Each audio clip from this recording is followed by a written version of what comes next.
Hello mga kabarkads, another day, another drone na naman tayo mga kabarkads. Ngayon mga kabarkads, ito yung drone shot natin dito sa isang magandang bypass road dito sa Davao City.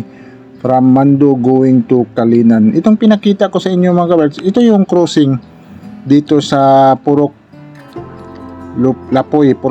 Ano yung sa left side natin, papunta yan na Kalyawa. Itong sa right side natin is papunta ito ng Mandog. Yan, kung galing ka ng Kabantian, Indangan, at bypass road dyan sa Acacia, pwede hanggang papunta ka dito. Galing ka rin ng Bunawan, papunta ng Acacia bypass road, papunta ka dito kung papunta ka ng Kalinan. Isang magandang kalsada ito mga kabarkads dito at isang magandang tulay.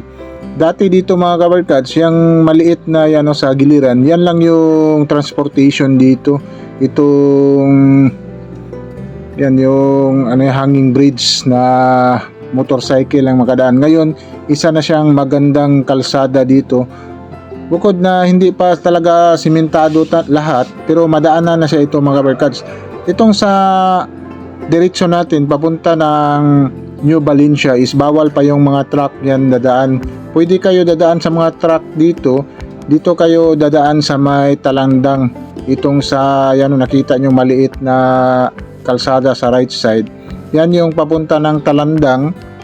Lalabas din kayo sa Kalinan. Pwede kayong dumaan din sa mga truck na yan. Mas malapit daw daanan dyan. Pero itong ginawa nila na kalsada na malaki is itong padiretso na malaki papunta ng New Valencia. Ito yung Sitio Luman. Isang magandang kuan din ito. May gym sila. Yan. Dati ang liit-liit lang ng daanan nila dito is hanging bridge lang. Ngayon isa ng malaking kalsada yung lugar. Umasinso na yung lugar, lalo na matapos itong kalsada dito is asinso na itong Sitio Luman.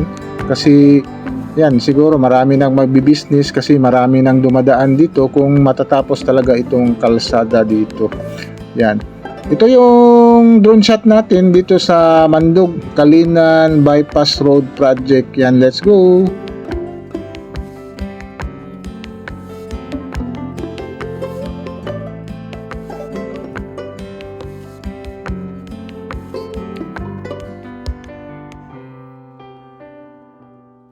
Ito na yung New Valencia kung galing ka doon sa Sitio Luman.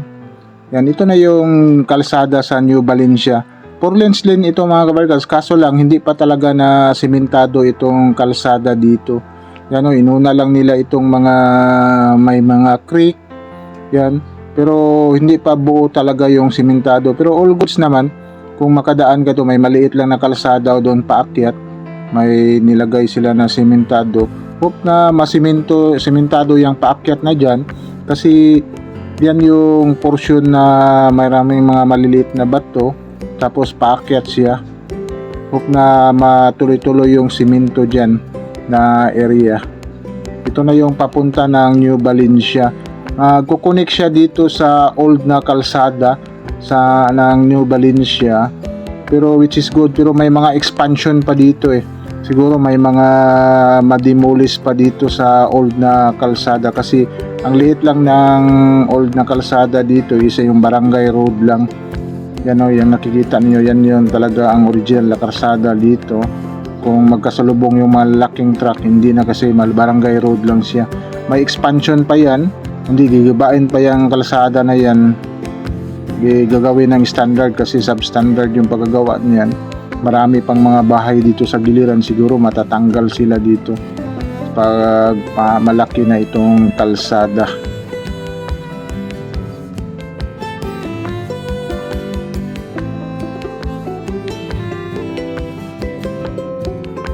Yung sa right side natin, yan na yung papunta, papunta na yan ng Kalinan. Diretsohin nyo lang dyan, lalabas din kayo doon sa Talandang. At itong sa left side natin, yan papunta ng Magtuod Maa. Yan foggy lang yung pagpalipad natin dito is maaga tayo. Masyadong fogs, parang yung drone natin is dumaan sa clouds. Ito yung kalsada na pababa kaso lang hindi pa simentado, pero okay na naman siya, hindi naman maputik.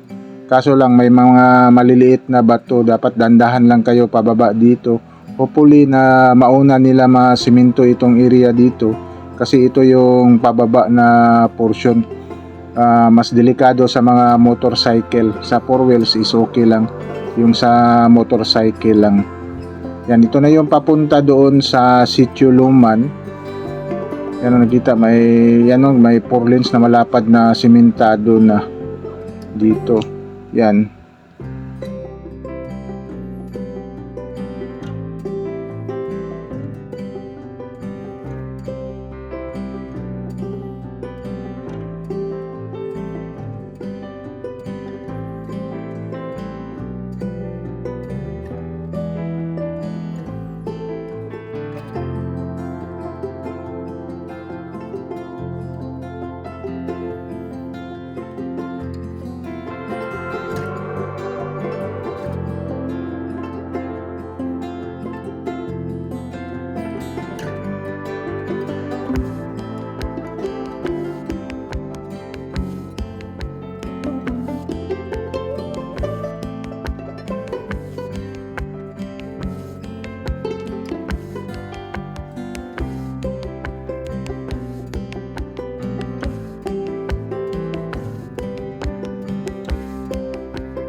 Kasi yung nakikita ninyo, yan na yung bridge sa Sitio Luman. Yan, ito yung connection niya.